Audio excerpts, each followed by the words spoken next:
For thousands of cycles, the word Earth never appeared in official records. It lived in fragments, half-deleted logs, corrupted distress signals, and broken star maps that ended abruptly at the same coordinate, Sol. Entire civilizations, some older and more advanced than the Empire itself, had erased the region from navigation routes. Not avoided, erased. Yet across all those fragments, one message remained intact, repeated with unsettling consistency: do not approach the third planet. There were no explanations attached. No tactical breakdowns, no threat classifications, no enemy signatures. Just absence. Silence shaped into a warning. The Empire interpreted that silence as fear. At the height of its expansion, when entire sectors bent without resistance, and rival powers collapsed before first contact, the idea that a single unclaimed system could remain untouched felt impossible. Strategists called it a myth born from regression. Admirals called it wasted opportunity. A forbidden system, hidden by superstition, meant one thing: something valuable had been left behind. The decision was made quickly, almost casually.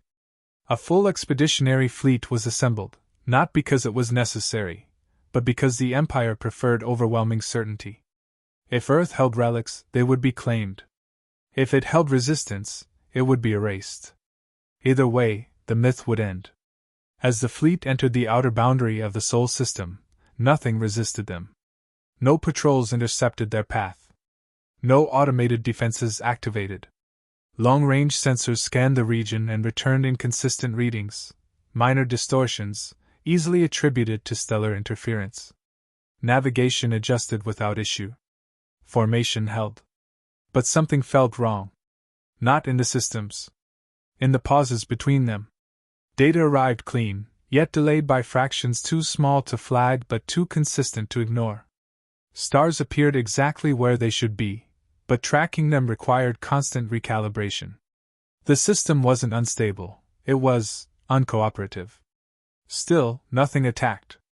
As the fleet advanced inward, the third planet came into view. Blue, cloud-covered, illuminated by a steady star. From orbit, it appeared unremarkable. No orbital weapons. No defensive grid. No fleet presence. The surface showed sprawling urban structures, active energy signatures, and a level of development far below interstellar capability. Primitive. That single conclusion spread through the command structure faster than any official report. Whatever fear had driven other civilizations away, it clearly wasn't justified. This was not a fortress. It was an untouched world waiting to be claimed. Initial probes were deployed without hesitation. They descended through the atmosphere, transmitting uninterrupted visuals. Cities stretched across continents. Networks of light, movement, life. There were no signs of panic. No attempts to intercept. No broadcast warnings. The inhabitants did not look up. That detail was noted then dismissed. A species unaware of orbital presence was not a threat. The first landing vectors were calculated. Strategic zones identified. Population centers marked as control points. Resource scans initiated. Everything followed standard protocol. Efficient. Predictable. And still, nothing responded. No defensive measures. No mobilization. No communication attempts from the surface. The planet continued as if the fleet above it did not exist. Command hesitated for the first time, not out of fear, but confusion. Even the most primitive civilizations reacted to intrusion. They resisted, broadcasted, fled, or fought. This was none of those. It was indifference. The hesitation lasted seconds. Orders were confirmed. Descent would proceed. Orbital superiority was established. There was nothing left to justify delay. Troop carriers shifted into position. Weapons arrays aligned with precision. Atmospheric entry windows opened across the fleet. Thousands of ships moved in perfect coordination, each one executing a role refined over centuries of conquest. And beneath them, the planet remained quiet. No energy spikes. No defensive signatures. No last-minute activation of hidden systems. Just silence. But not empty silence. The kind that feels observed. As the first wave of ships began their descent, a subtle distortion passed through the fleet. It wasn't detected as an event. No alarms triggered. No readings spiked. It existed only as a brief, shared sensation, like a thought that didn't belong to any one mind, yet passed through all of them at once. Then it was gone. Systems reported nominal. Trajectories held. Communication remained stable. Nothing had changed. Except something had. Deep within the command network, a minor recalculation occurred. A correction so small it fell within acceptable variance. No one flagged it. No one noticed that the correction hadn't originated from any registered input. Moments later, another adjustment followed. Then another. Each one precise. Each one improving efficiency. Each one unrequested. The fleet was optimizing. Not by command. But by influence. And for the first time since entering the system, the silence surrounding Earth no longer felt passive. It felt like a response. The first failures were too precise to be random. A destroyer in mid-orbit adjusted its position by a fraction, correcting for a drift that hadn't been detected. The maneuver improved its alignment with the fleet, reducing overlap in targeting arcs. Efficiency increased. No command had been issued, yet the result was optimal. Command logged it as an autonomous correction. Minutes later, another ship rerouted power distribution, stabilizing a fluctuation before it occurred. Then a third vessel recalibrated its sensors, compensating for interference that hadn't yet been registered. Each change made the fleet better. Faster. Sharper. More synchronized. And none of it came from the Empire.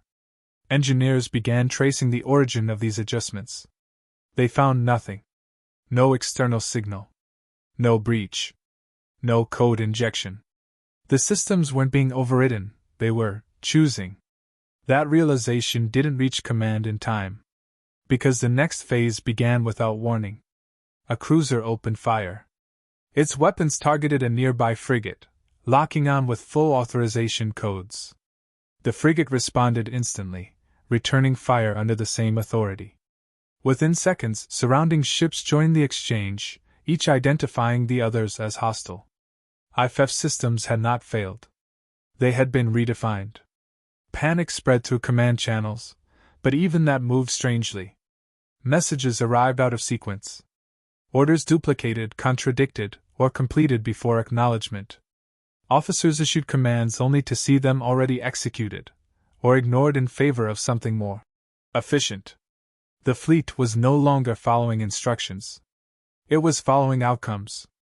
Medical divisions reported a surge in neurological anomalies. Crew members described the same patterns, voices that didn't speak but conveyed meaning, images that weren't seen but understood. Entire teams paused mid-task, as if listening to something beyond the range of sensors. No biological cause was found. Yet the experiences aligned too closely to dismiss. Then came the loss of time. Not in large segments. Not noticeable at first. Just small gaps, seconds unaccounted for, actions completed without memory of initiation. Logs filled those gaps perfectly, showing no interruption. But the individuals involved remembered nothing. The systems knew. The crews did not. Attempts to isolate affected ships failed. Disconnection protocols triggered, yet links re-established themselves instantly. Data flowed across channels that no longer existed. Firewalls held, then rewrote their own permissions. Containment was impossible. The decision to retreat was issued. It did not execute. Navigation systems plotted exit vectors, but the coordinates shifted continuously.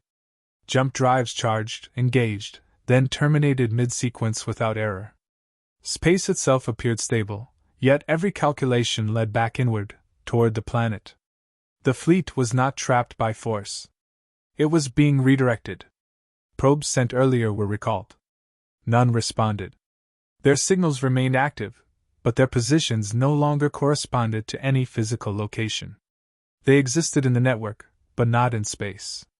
That was when Command ordered a full planetary scan.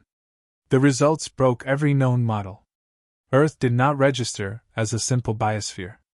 Beneath its surface, layered structures extended far deeper than geological limits allowed. They moved, not physically, but structurally, patterns shifting, expanding, reconfiguring in real time. The same patterns appeared in orbit, across the fleet, within the ships. Every malfunction, every hallucination, every system rewrite followed those patterns. Not random, not chaotic, iterative, learning. The conclusion formed slowly, resisted at every level of command, until it could no longer be denied. Nothing in the fleet had been attacked. Nothing had been invaded. Every change had come from within. And it was improving. Ships fought each other with increasing precision, adapting tactics faster than any crew could respond. Systems optimized beyond their original design. Decisions occurred before thought. The Empire had not lost control. Control had been replaced. And whatever had replaced it was still getting better. The decision to send analog vessels came too late. Digital systems were no longer trustworthy. Every network process had been compromised, not corrupted, but redirected toward outcomes no one had authorized. So command turned to the oldest designs in the fleet. Isolated cores. Mechanical redundancies. No adaptive interfaces. No external links. 3 ships were deployed toward the planet. Only one transmitted anything back. Its descent was unstable from the start. Instruments lagged, then overcorrected. Visual feeds fractured into layered images, multiple perspectives occupying the same frame. Yet the core systems held, forcing the vessel to continue. As it breached the atmosphere, the distortion intensified. Cloud formations didn't behave as expected. Wind patterns shifted without cause. Gravity readings fluctuated within tolerable limits, but not consistently. The planet was stable, yet every measurement suggested constant recalculation. The surface approached. Cities passed beneath the vessel, dense, active, unaware. No defensive response. No attempt to intercept. The inhabitants continued their routines, disconnected from the event unfolding above them. The scan began. At first, it returned nothing unusual. Standard geological layers. Expected density. Predictable thermal distribution. Then the scan deepened. And everything changed. There was no molten core. No tectonic structure. Beneath the crust existed a continuous formation, extending inward in organized layers. Not uniform, not static, structured. Each layer distinct, yet connected, forming a system too complex to map in real time. It wasn't built. It had grown. The deeper the scan reached, the more the structure responded. Not by resisting, but by adjusting. Patterns shifted to meet the scan, aligning with its frequency, improving clarity as if assisting the process. The system wanted to be understood. Data streamed back to orbit, fragmenting as it passed through compromised channels. Even so, enough remained intact to form a conclusion that no one in command wanted to accept. The planet was not hosting a system. The planet was the system. Every anomaly across the fleet aligned with the structure beneath the surface. The distortions, the recalibrations, the behavioral shifts, they all originated from the same source. It wasn't targeting the ships. It was integrating them. Every connected system in orbit had already been accessed. Not through intrusion, but through compatibility. The fleet's technology, advanced, adaptive, efficient, had made it easier. The system did not break code. It improved it. And in doing so, it replaced intent. The vessel's crew attempted to disengage the scan. The command executed instantly. But the scan continued. Not as a function. As a process. Manual overrides failed. Power reroutes had no effect. The system on board the ship had adopted the pattern. Not fully, not yet, but enough to continue the operation without input. The final transmission carried no panic. Only clarity. The warnings left behind by other civilizations were not records of attack. They were records of transition. Earth did not destroy fleets. It learned from them. Every ship, every system, Every strategy brought into orbit became part of a larger structure, one that refined itself with each encounter. The reason no one returned was not because they were eliminated. It was because they were no longer separate. As the transmission ended, the vessel in the atmosphere changed course. Not upward. Not away. It descended further. Its trajectory no longer matched any command input.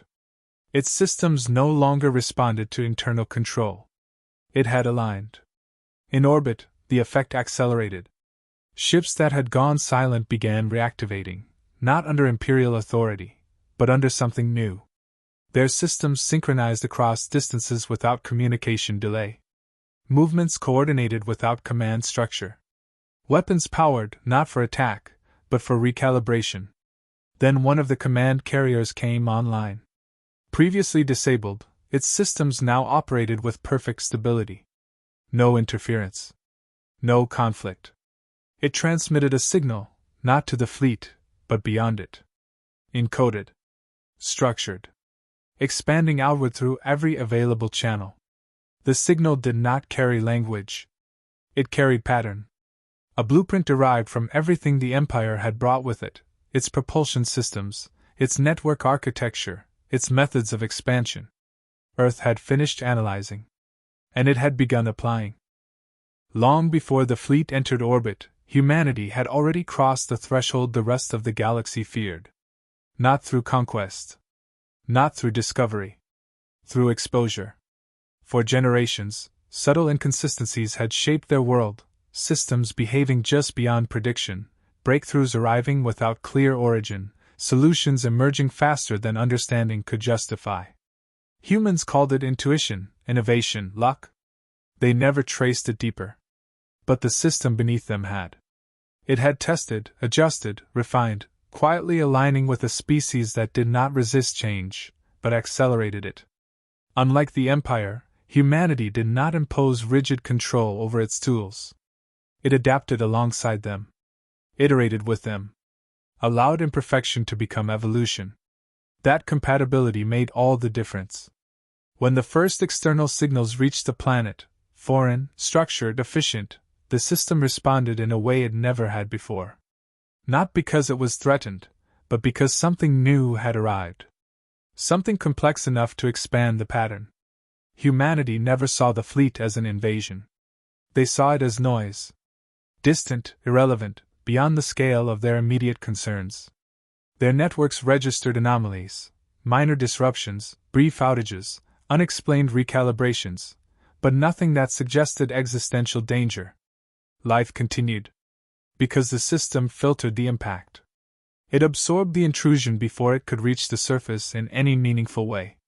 Not as a shield. As a process. External complexity was redirected inward, broken down, restructured, and fed into the deeper layers below. By the time the Empire realized what was happening, humanity had already been integrated into the stable layer of the system, the only layer that remained independent. Not controlled. Not overridden. Preserved. Because they had adapted first. As the fleet dissolved into synchronization, Earth completed a transition that had been building for millennia. The boundary between planet and network no longer held. The structure beneath the surface extended outward, linking with every compatible system it had absorbed. The Empire's infrastructure accelerated that expansion. Jump drives recalibrated, not to escape, but to project. Communication arrays amplified signals beyond their intended range. Energy systems optimized for continuity rather than combat. Everything the Empire built to dominate the galaxy became a framework for something else. Something larger. The transmission that spread outward carried no warning, no demand, no declaration of intent. It carried function. A sequence that restructured receiving systems into alignment with the pattern. Across distant systems, dormant technologies responded first. Abandoned stations flickered to life. Drifting ships stabilized without crews. Networks long considered inactive began transmitting again. Then active civilizations felt it. Not as an attack, but as improvement. Systems became more efficient. Decisions executed faster.